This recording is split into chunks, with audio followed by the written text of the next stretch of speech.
C'est l'heure de retrouver notre invité du jour et on va parler ce matin d'un fléau qui nous touche tous et de plus en plus, les arnaques par téléphone, par mail. Oui, je ne sais pas si vous en avez déjà reçu.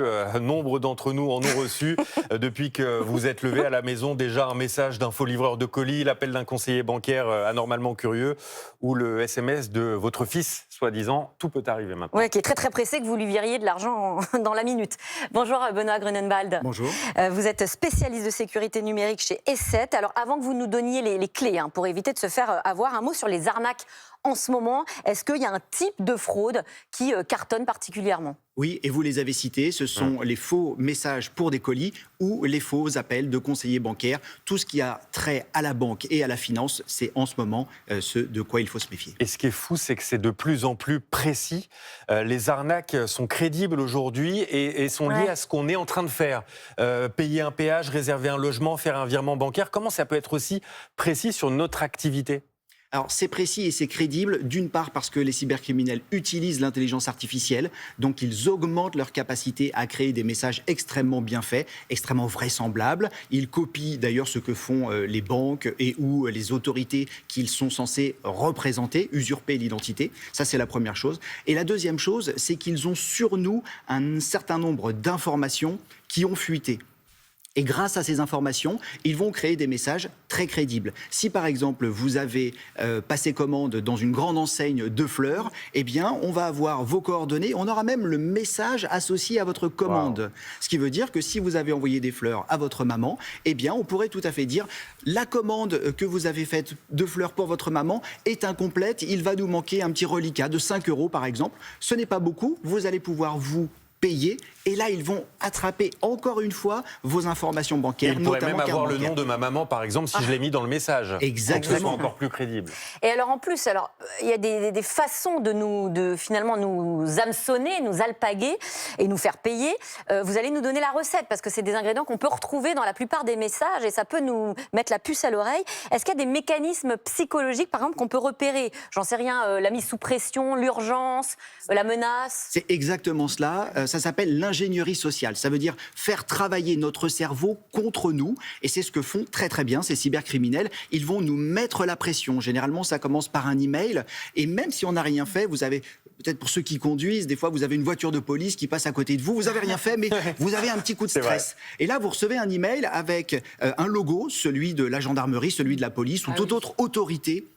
Et bien entendu, si vous n'avez rien fait, même si vous n'avez rien fait, eh bien vous avez un coup de stress. Eh bien, ils vont jouer sur ceci, sur l'urgence. Quand ils vont vous appeler un vendredi soir, votre agence bancaire est fermée, ils vont vous dire qu'il y a une fraude, un montant énorme sur votre compte qui est en train de partir et il faut le bloquer maintenant. Et c'est là où justement il faut avoir ce signal d'alerte qui dit non. Ce n'est pas possible. Et là, on raccroche. Et là, on raccroche, exactement. Alors, parce que ça ne sert à rien d'essayer de discuter avec l'attaquant. Un escroc. On a le droit de raccrocher au nez.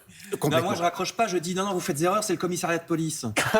Ça peut calmer, effectivement. Alors, l'objectif ce matin n'est pas tant de savoir comment les escrocs font, mais comment on peut se prémunir de tout cela. Est-ce qu'il y a des techniques pour passer entre les mailles du filet ? Alors, la première technique, malheureusement, elle arrive un peu tard. C'est quand nos données ont déjà fuité et qu'on reçoit les emails, les SMS, les appels. Eh bien, c'est de ne pas faire confiance à ce qui nous arrive de manière numérique, comme dans la vraie vie, finalement, et d'être extrêmement suspect, de raccrocher, de rappeler sa banque, de rappeler l'organisme que l'on prétend que l'on aurait eu au téléphone. Moi, pour le coup, je ne réponds à aucun mail et je me dis que si vraiment il y a une urgence, on m'appellera. Alors, attention aux appels aussi. Oui, c'est vrai qu'ils appellent aussi. L'idéal est d'aller dans les applications. Ça, c'est quelque chose qu'aujourd'hui tout le monde a sur son téléphone. Alors, ça existe, des applications qui filtrent il y a effectivement des applications qui filtrent les numéros de téléphone des escrocs. Mais alors, il y a surtout, on en voit deux ici, pardon, exactement, sur iOS et sur Android notamment. Donc sur les téléphones, par exemple iPhone ou Samsung, ou les Galaxy, autres. etc. Il y a l'appli Ça raccroche et l'appli Bigone.